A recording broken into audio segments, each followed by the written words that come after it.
Hello, and welcome to Totally Schway, a podcast about the DCAU. My name is Mary. My name's Luke. And today we also have a special guest that's probably going to be here for like 2 seconds, and that's Gilgamesh. Gilgamesh, would you like to say hi? No. Word. Yeah, for those that aren't regular listeners, Gilgamesh is a cat and he's just rubbing himself against the microphone. So you might be able to hear his posterior at the moment. Yeah. How are you today? I've got a very sore arm. Can you explain why you have a very sore arm? Well, I've been on the computer quite a lot recently and it's just like my forearm is... It's like a carpal bad. tunnel thing. Yeah, a little bit, yes. So I have like an autoimmune thing. You have carpal tunnel. Are we old? Yeah, I mean... It's not going to do it now. They can't hear that. They're cracking in my rib at the moment. But yeah, we are. I mean, Luke's old. I'm not old. Mm-hmm. In spirit.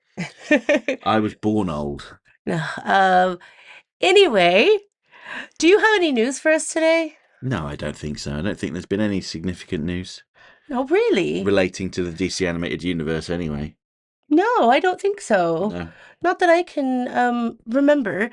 Mind you, I don't remember a lot unless it's like chaotic and everything like that. Can anybody else relate to that? Probably. Where it's like when you were doing your homework and everything, like you could remember everything about like the wars and stuff like that.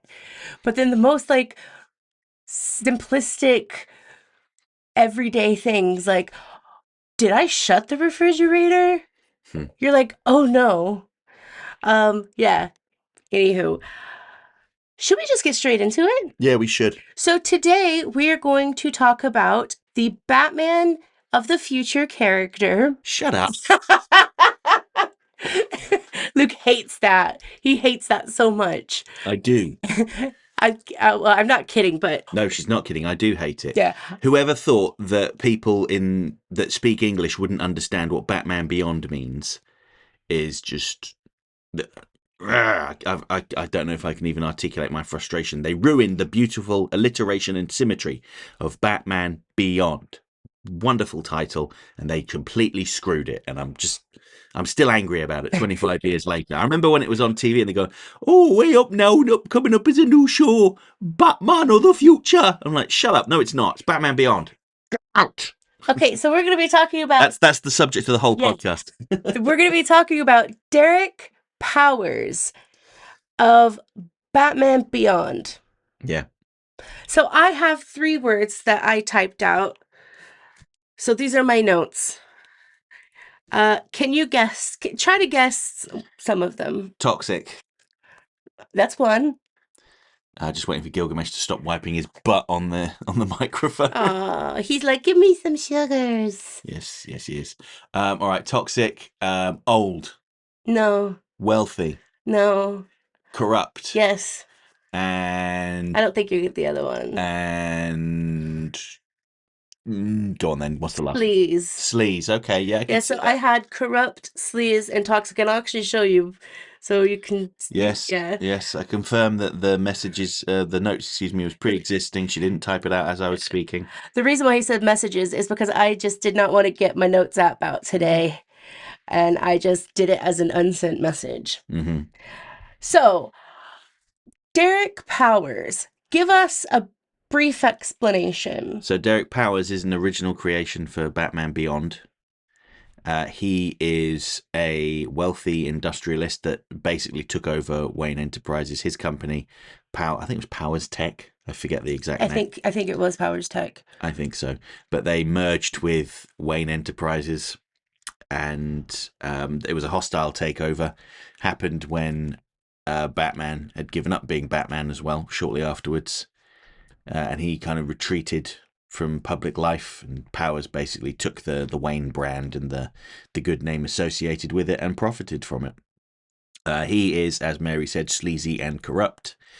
In the first story, Rebirth, he had sold a devastating bioweapon to the Kasnians, who are still at war apparently.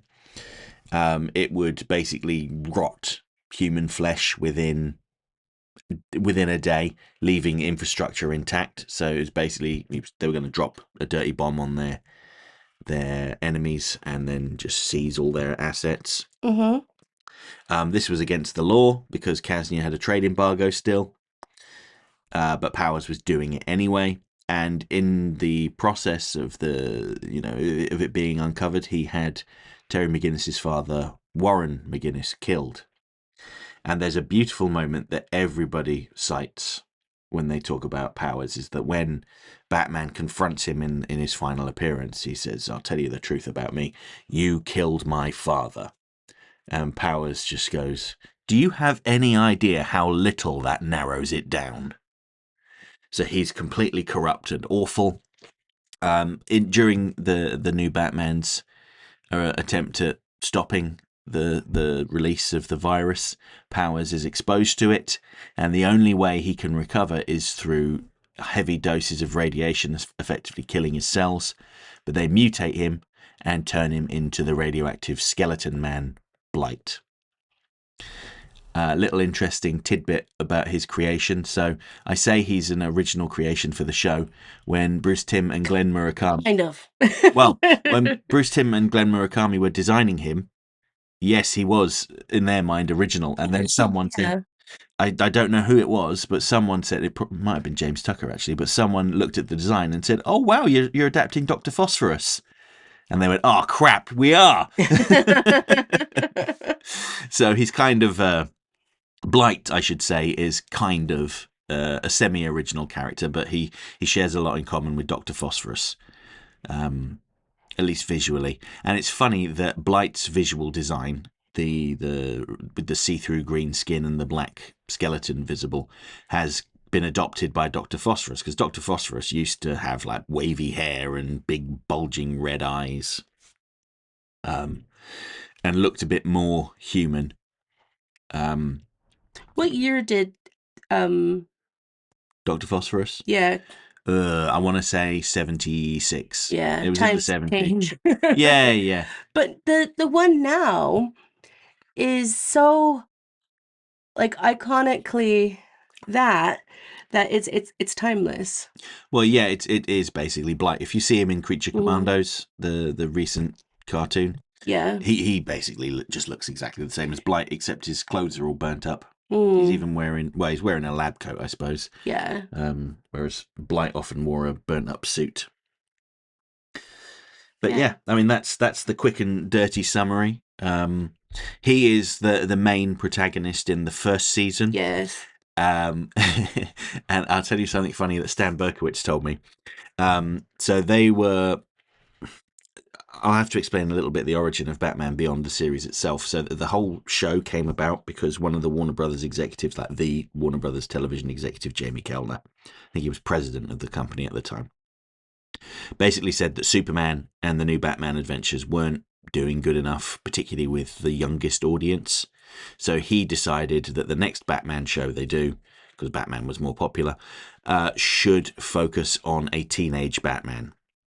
And not wanting to scrap everything they'd done before, Bruce Timm and co. decided that, okay, it's going to be about Batman's successor, it's going to be set in the future. They were initially not too thrilled about it, but Glenn Murakami apparently was like, "Hey, we can do steampunk futuristic stories now. This is going to be great." And that kind of changed everyone's mind a bit. Now, the network wanted them to do stories set in school and for the episodes to be relatable to the children, so kind of problems that they might have, problems managing homework and interpersonal relationships, stuff like that. But what actually was delivered was kind of like a really strong anti-capitalist critique, with stories taking place in the boardroom, and the main villain was an old man who was a radioactive skeleton, like something really horrible. So when they killed off Powers at the end of the first season, spoilers. Well, if you have not watched Batman Beyond by now, you're probably never going to. When they killed him off, they didn't bring him back because the network really, really wanted them to get back to that more child relatable storytelling. So, oh yes, because robot girlfriends Well, in a way, that is still fairly relatable. and It's interpersonal relationships. producers. Yeah, and that was kind of an analogy for like Yeah, tattoos and body modification and the like. yeah. That's something about Batman Beyond that is so different to a lot of other shows that I've watched is that yes, they're talking about like splicers and robot girlfriends and stuff like that. But deep down, it's always about something in the real world. And they've just kind of fictionalized it in a way that it's like over the top, but actually, it's not. Yeah, I mean that's what the best sci-fi does. It acts as a commentary on our current times. There was an episode of Star Trek where, in the '60s, where they were negotiating the transfer of a prisoner back to his home planet, and the guard that had come to get him was technically from a different species. I say technically because they are both split down the middle, white on one side, black on the other. But one subset of the species is white on the left, black on the right. The other is white on the right, black on the left, and one views itself as innately superior to the other, and is incredulous when the the Enterprise crew can't tell the difference between them. They're like, "You're all still the same species." Now, obviously, that is commentary on the race relations Mm-hmm. that were, it was a very big thing in the '60s in America, the civil rights Oh, movement. Yeah, and it still is. It still is. unfortunately. But the reason I bring that one up is because the incredulous racist jailer character was played by Frank Gorshin, who was the Riddler in '60s Yeah. Batman. Um, but that was a very good one. I remember that Mhm. one sticking with me, even though not the biggest Star Trek fan. It's such a sad thing that something that happened, 50, 60, 70, 80 years ago, Oh my god. um, we went through so much as a society and we got through those hurdles for the most part and it comes back. And I mention this not because I'm the wokest person in the world. Close. I love being woke and I will always say that. But it's as if these shows kind of predict the future. And Yeah. I think it's because it has people that, the writers, creators, directors, anyone who works on this show is going to know somebody or is somebody that's gone through that, is going through that, or is afraid of that coming about. So they write about it and it turns out to be a beautiful thing and it kind of puts this perspective into everything that, what things come around, in cycles and we've just got to get all of that info out, whether it's through aliens, metahumans, or robotic things uh, taking over. Yeah, no, it's the power for the power of the metaphor for allegory. Yeah, You present complex ideas that perhaps people might be resistant to hearing about if you were talking about something that's going on in the present. Put it in a futuristic setting, and yeah, suddenly they might start thinking about it in a different way. yeah. So, is there anything you like about Powers? Oh, he's like just completely ruthless and horrible. Um, he's the thing I was thinking about recently because I did a video about Blackout, which is the third episode and introduces ink. It's currently available for channel members. Plug. Be going live for everyone else in a few weeks. The thing that really strikes me is that everybody knows that Derek Powers is awful, Mm-hmm. that he is corrupt, that he does these terrible things, but nobody does anything about it. Even Bruce Wayne goes up to Derek Powers and says to him, "I know what's going on with Fox Tekker. Cut it out." And this is Bruce Wayne, Batman. You're telling me he Mm-hmm. couldn't take the information that he has and give it to, say, Barbara Gordon, the police commissioner, and bring Powers in? No. I'll tell you why he doesn't do that, because nothing would happen, because people like Powers control the city. That's the whole thing. He's got his own private police force.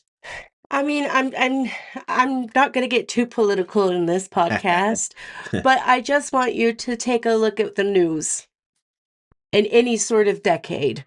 Yes. And this decade in particular, we can see that this does happen in the real world. Yeah. And it really sucks that, if Bruce would have gone to Barbara, you're right, nothing really would have happened Yeah. because his people, his goons, if you will, Hmm. go from like the lowest, of the low to like the world leaders and all of Yeah. that. And it's because he was rich. Yeah. Do you think, okay, who was richer, Bruce or Derek? Well, Powers was clearly richer because he bought Wayne Yeah. Yeah. Enterprises. So, Okay. um, and that's kind of why Bruce Wayne couldn't do anything about it because it was a hostile takeover. What that is where they basically just. I know what a hostile I know takeover you is. do, but Yeah. not all listeners might not. So that's where they essentially go to individual shareholders and give them lots of money to take their shares, even if the board is against being sold to a specific company. Mm-hmm. That's basically it. Yeah. But Powers is one in a long line of industrialists and ultra capitalists that these shows are critical of. You have people like Roland Daggett, Ferris Boyle, Lex Luthor, and Derek Powers, and these shows are very transparent in their criticism of the ultra wealthy, the elite, the super capitalists, if you will, and the way that the rules seemingly don't apply to them.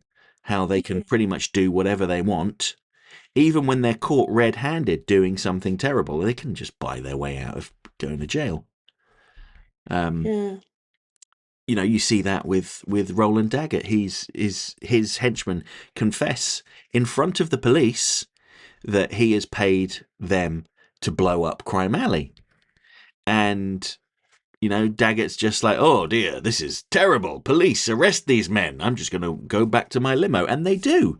If it were any other civilian, then the police would arrest them as well while they investigated. But Daggett just gets in his limo, smiles, and drives off.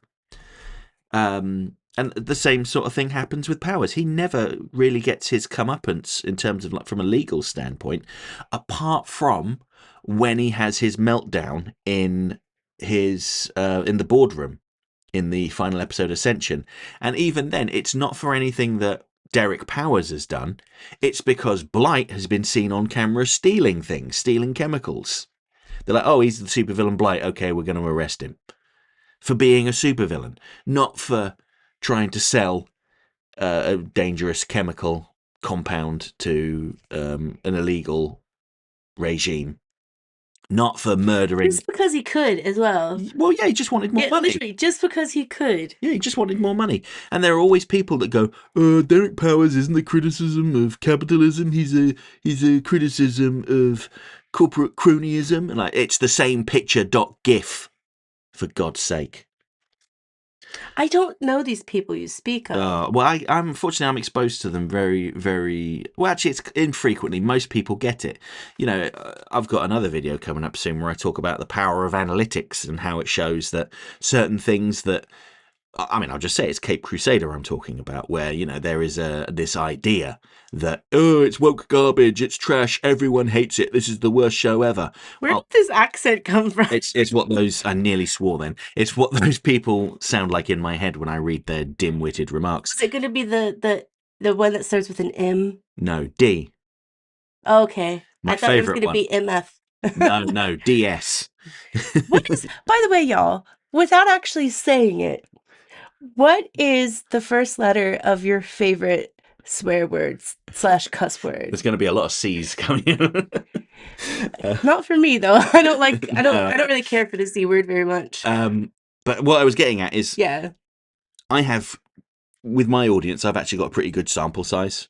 So I've got like videos with over 100,000 views, over 10,000 interactions in terms of likes or dislikes. Not to spoil this upcoming video, but the data shows that actually it's got a fairly high approval rating, at least my data. And it's a good sample size, 10,000 people. You do videos? Yeah, I know. And I look at analytics quite a lot as well. Well, I know that Yeah. Yeah. Um, I think that's why I'm doing fairly well, because I look at the analytics and see what the data says people are engaging with, and I just try and do more of that. Trying to keep that DC stuff alive, man. Trying to Yeah, keep it alive. yeah. Alan Burnett thanked me for keeping the flame going, and I was like, it's not just me, but thank you. So let's talk about what happens Mm. to Powers. Sorry, I just had to have a drink because I get quite thirsty after I rant. And okay, so let's talk about what happens to Powers Yeah. and if you think karma was served. Okay, so the thing with Powers is that throughout the series, he is responsible for bringing villains into the series. Mm-hmm. So he is the one that brings Ink in the third episode to take out Fox Tekker. Ink and Livewire, I can't. Oh, I Obviously, like Ink. Well, you talk about what you don't like about her if you like. It's fine. I don't know. It's just like I'm not like she's trying to do stuff for her daughter and la da da da, and then it's like, well, there's other things you could do other than being a criminal. Mm-hmm. Yeah, you're not supposed to look at her and go, "Ah, she's an inspiration." She's a godmother. She's a great mother. But he also essentially resurrects Mr. Freeze.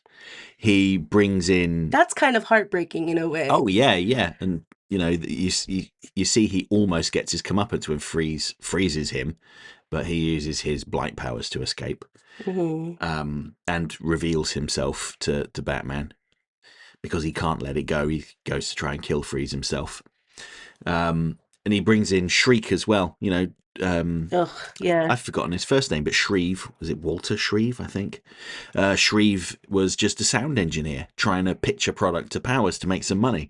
And Powers is like, actually, do you know what? I've had this suit made for you. I want you to become a hitman, and then I'll give you some money. Kill Bruce Wayne for me. So he takes this unscrupulous engineer and basically turns him into a supervillain. And Powers does a lot of that throughout the show. Yeah, so what about the karma and what happens to him? Yeah, so his condition is getting worse. They make this fake skin that he can wear over his radioactive body so he can pass as normal, but he burns through it quite quickly and he becomes more irritable than usual. Eventually, the fake skin is just not effective anymore. I'm gonna give an analogy. Go. I think it's an analogy. Maybe I'm using the wrong word, but I'm going to tell you how flustered he was about the skin. Mm-hmm. It is almost, but not quite, as flustered as Luke was about missing Pancake Day. I wasn't bothered this year. It's 2 years in a row. No, I think it's been more like 5 years in a row. But I wasn't that bothered. I was joking. I wasn't that bothered. It's the way that like how it used to be. Like you would look forward to it because I cook American pancakes. Yeah. And we don't have them very often because obviously I'm a diabetic.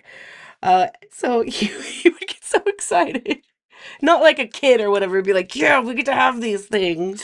Well, I can have pancakes whenever I want. It's just we don't do it very often. But anyway, I've got sidetracked. But Powers calls in his son, who he thinks he will be able to control remotely. So, you know, Paxton Powers is his son name. Paxton.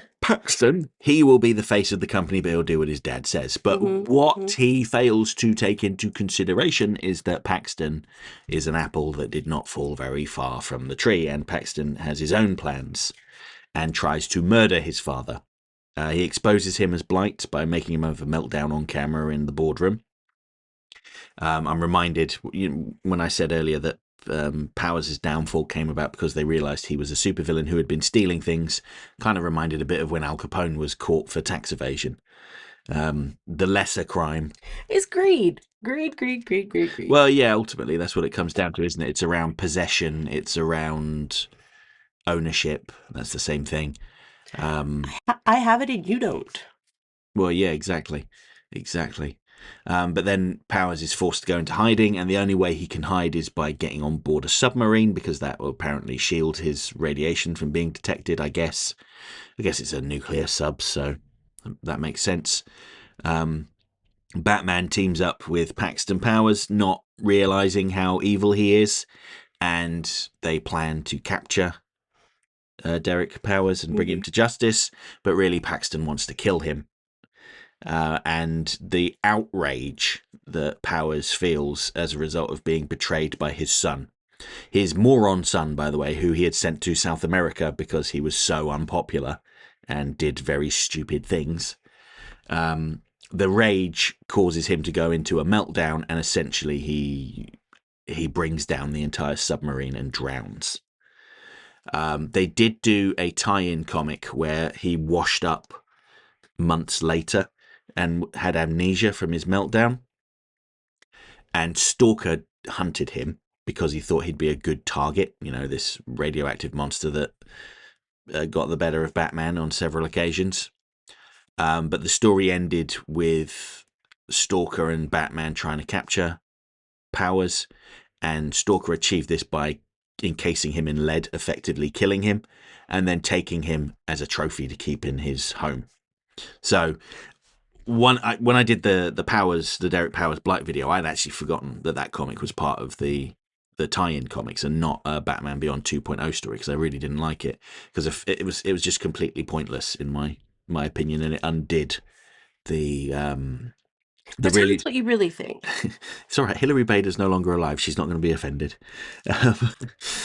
Hilary, if you stalk us as a ghost, oh no, could you please just between the hours of 3 a.m. to 6 a.m. let me sleep. But the argument I was making there is that I felt like that comic kind of cheapened the really beautiful ending of Ascension, that last episode of the first season, where essentially Batman gets his closure. Powers is ultimately destroyed by his own anger, his own lack of control, and his son as well. And you just watch the glowing radioactive submarine sink to the bottom of the water until eventually the light goes out. I just thought it was such a beautiful way to end the character. And then they brought him back for a tie-in comic. And I know some people go, well, the tie-in comics don't count, and if you feel that way, fine, whatever. But my broad rule is that if they are by the people that worked on the show, then they count, unless they contradict something, in which case then you just kind of squint and make them fit. This is my podcast. I can think whatever I want. Yes, you can. You can. But I've talked a lot about Derek Powers. What do you think about Derek Powers, Mary? Honestly, not a character I think about all of the time. No. I know it was such a big part of Batman Beyond. At least initially. Well, yeah, I mean, even, in the later seasons, because of the characters he brought in, because of the pain and everything like that, he is a big part of the show. Yeah, he is. Despite not being around anymore after I can't remember the name of the episode. Ascension, yeah. Even though you just said it a few times. But I still don't think about that character very much, because in my eyes, there are not better characters, but they're more interesting characters to me. Because this character, although I do completely, wholeheartedly believe it was relevant. And still is. Yes. But we've seen characters like that before, and so many things. They did give a new spin on it, which I really liked. Mm-hmm. But, like you said, you can name somebody that's almost like, Derek Powers. Or wishes they were like Derek Powers. Yeah. But I think of Ace. I think of the splicers, like the whole like splicer community in that, and the Joker goons. Mm-hmm. It's stuff like that rather than Derek Powers, because I like the fact that they are quite different. Yeah. Than other characters. Yeah. And it's kind of funny that Paxton Powers is set up at the end of Ascension as the replacement for Derek Powers, and potentially could continue doing those similar schemes. Mm-hmm. But he's barely featured again. Now, obviously, that's because the executives didn't want corporate espionage stories and things like that.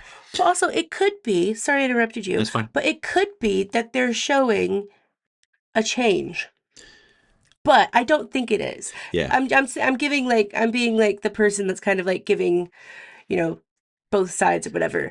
I just think you're right because I think the head honchos were like, I'm done with this BS. I have directly been told by, I'll just say Stan Berkowitz told me that the executives gave a mandate not to do the corporate stories anymore, which is why season 2 and season 3 didn't really have many of them.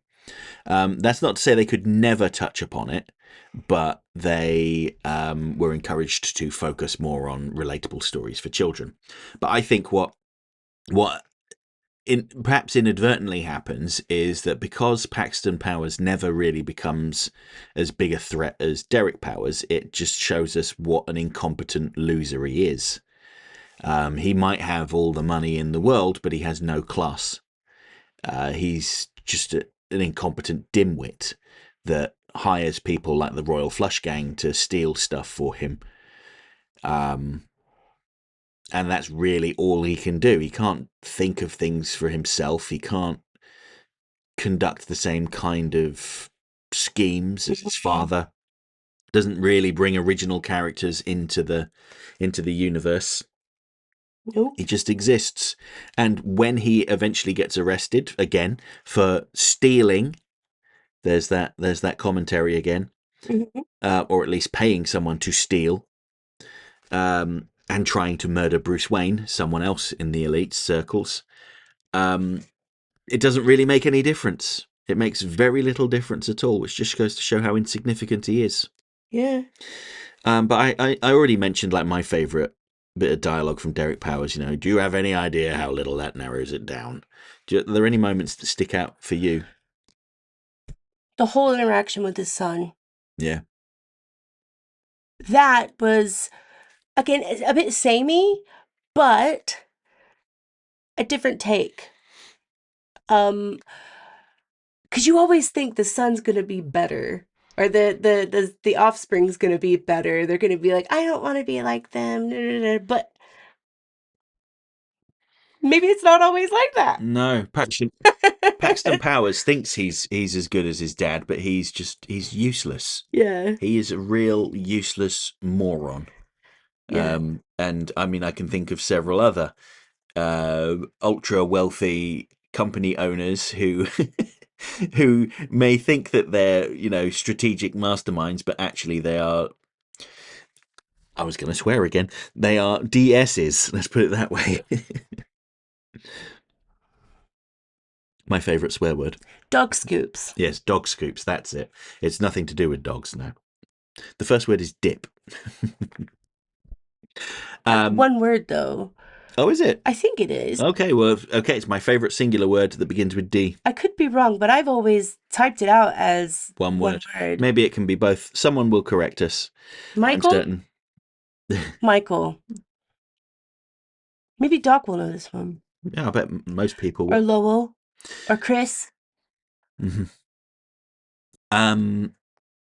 So yeah, there's another really good Derek Powers moment that I quite like. Mm-hmm. Which one is that? So it's from the Shriek episode. So after, I knew it was going to be something to do with the Shriek thing, because that, although I don't care for the, I mean, I say this, but I don't mind the character Shriek.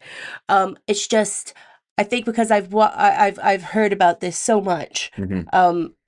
It's kind of like sometimes it's too repetitive. But it's, again, it's such an impactful character on the entire Batman Beyond series, rather than just being like a one-off character. Mm-hmm. Yeah, he comes back several times, doesn't he? But it's not just the fact that he's not just a one-off character. And when I say that, I mean, he's mentioned a few times, but you also know that some of the things that he's done is shown in other episodes, and you've known that he's done it, even though, like, do you know what I'm saying? Not entirely. You think he's impactful? Yeah, it's like the impact that he had. And you're talking about Shriek. Shriek, yeah. Yeah. So the scene I was going to talk about is, so he's basically told to this engineer, go and kill Bruce Wayne and you'll have your money. Now Batman foils it, and Shreve feels he has to go on the run.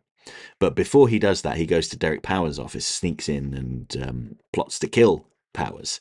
And Powers is just so nonchalant. He's like reading a report while Shreve is listing off all the things he wants to do to him. And he's like, yeah, you could do that. But you know what? Actually, this is actually an opportunity for you. It's a blessing in disguise. You're no longer a man. You've got power. You can do what you want.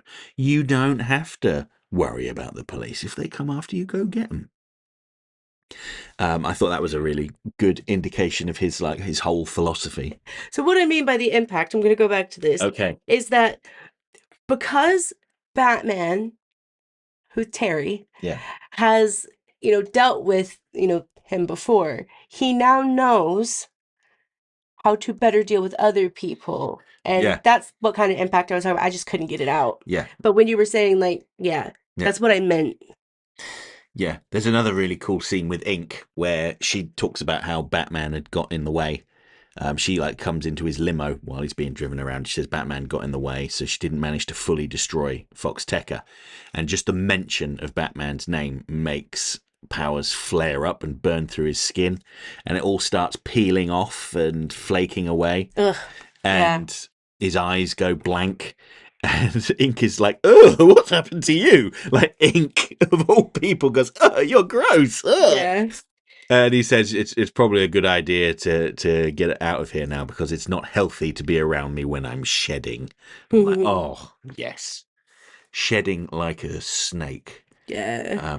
Do you think that's kind of like what they wanted it to be like, that particular scene, like a snake? Yes, yeah, exactly. Yeah. Exactly. I think that's definitely what they were going for. But yeah, I think Derek Powers, and by extension Blight, was a really great villain. I am a little saddened that they didn't bring him back, but at the same time, his ending in Ascension, I just think is wonderful. I disagree that I mean, if you're talking about how important he was to the show, yeah, he's great and everything like that, but I'll say it again, not one of my favorites. That's okay. It doesn't have to be your favorite. Exactly. But that doesn't mean that I completely and utterly thought it was completely pointless to have that character, because it was very important. Yeah. Mm-hmm. So where would he sit in your villain rankings for Batman Beyond? Probably one of the last. Really? Yeah, probably one of the last three. Really? So you who would you put him alongside in your bottom three? Robot Girlfriend.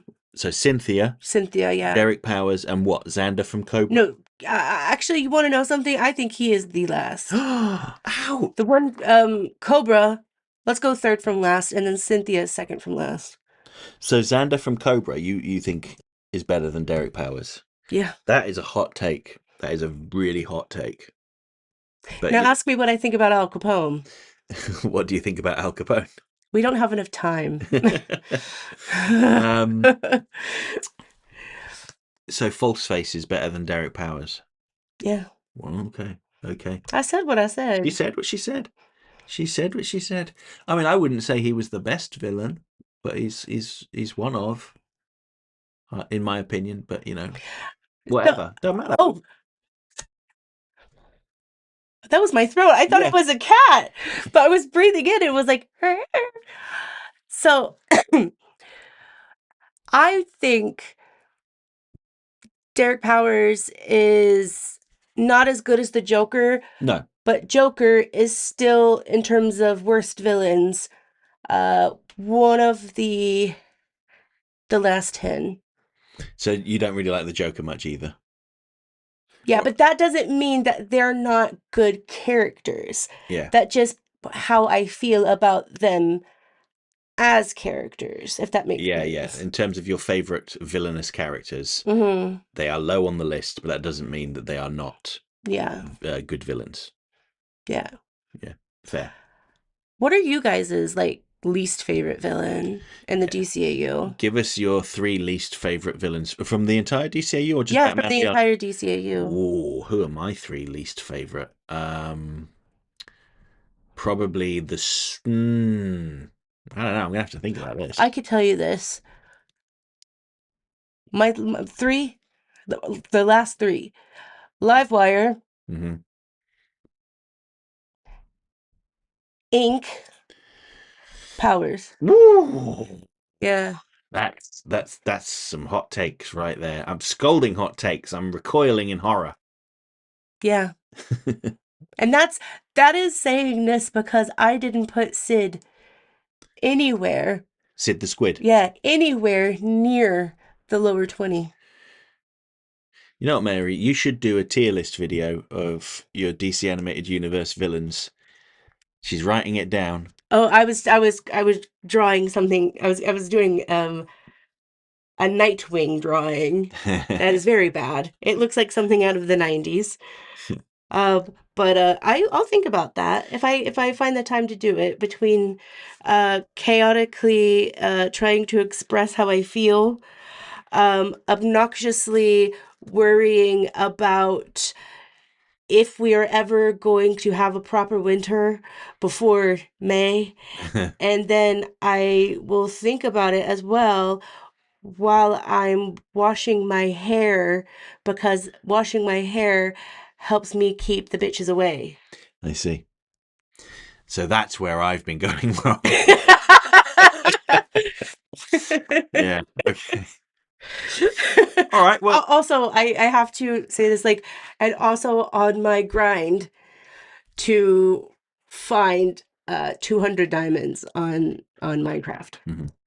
So I think we should encourage people to share you already encouraged their 3 least favorite villains of Yes. DC Animated. Video.